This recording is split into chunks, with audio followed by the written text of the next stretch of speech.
ഭൂമി കയ്യേറ്റങ്ങളുമായി ബന്ധപ്പെട്ട് അന്വേഷണത്തിനായി സർക്കാർ നിയോഗിച്ച പ്രത്യേക അന്വേഷണ സംഘ തലവൻ IGK സേതുരാമൻ ഇടുക്കി ചൊക്രമുടിയിൽ സന്ദർശനം നടത്തി. കയ്യേറ്റ ഭൂമിയിലെത്തിയ അദ്ദേഹം ഗോത്ര നേതാക്കളുമായി സംസാരിച്ചു.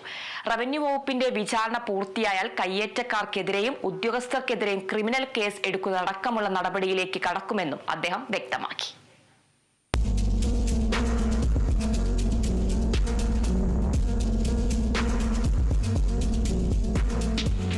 ആദിവാസികൾ വിവിധ ആവശ്യങ്ങൾക്കായി ഉപയോഗിച്ചിരുന്ന സർക്കാർ ഭൂമിയിൽ കയ്യേറ്റവും അനധികൃത നിർമ്മാണവും നടന്നിട്ടുണ്ടെന്ന് വ്യക്തമായതായി IGK സേതുരാമൻ പറഞ്ഞു. ചൊക്രമുടി, പരുന്തുംപാറ എന്നിവിടങ്ങളിലെ കയ്യേറ്റങ്ങളും അനധികൃത നിർമ്മാണങ്ങളുമായി ബന്ധപ്പെട്ട അന്വേഷണം പൂർത്തിയാക്കി റിപ്പോർട്ട് സമർപ്പിച്ചിട്ടുണ്ട്. ചൊക്രമുടിയിലെ കയ്യേറ്റങ്ങളിൽ നിലവിൽ നടക്കുന്ന റവന്യൂ വകുപ്പിന്റെ വിചാരണ പൂർത്തിയായാൽ കയ്യേറ്റക്കാർക്കെതിരെ ക്രിമിനൽ കേസെടുത്ത് തുടർ നടപടികളിലേക്ക് കടക്കും. സംഭവം പറഞ്ഞത് സർക്കാർ ഭൂമി, അതായത് പൊതുസമ്പത്തുകൾ, പുഴയും മലയും, ഇതൊക്കെ നമ്മുടെ പൊതുസമ്പത്താണ്. ഇത് ഇല്ലാതെ പോകുന്ന അവസ്ഥയിലാണ് ഇത് കയറിക്കൊണ്ടിരിക്കുന്നത്. ഉടനടി തന്നെ നമുക്ക് ആക്ഷൻ എടുക്കണം. ആ രീതിക്കാണ് നമ്മൾ റിപ്പോർട്ട് നൽകിയിട്ടുള്ളത്.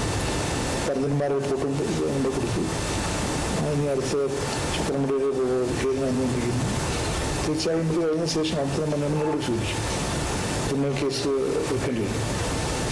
മൂന്നാർ മേഖലയിലെ മറ്റു കയ്യേറ്റങ്ങളെക്കുറിച്ചും അന്വേഷണം നടത്തും. കയ്യേറ്റങ്ങളുമായി ബന്ധപ്പെട്ട കേസുകളിൽ ഉൾപ്പെട്ടിട്ടുള്ള ഉദ്യോഗസ്ഥരുടെ അനധികൃത സ്വത്ത് സമ്പാദനവും അന്വേഷണ പരിധിയിൽ ഉൾപ്പെടുത്തും. Kerala vision news, Idukki.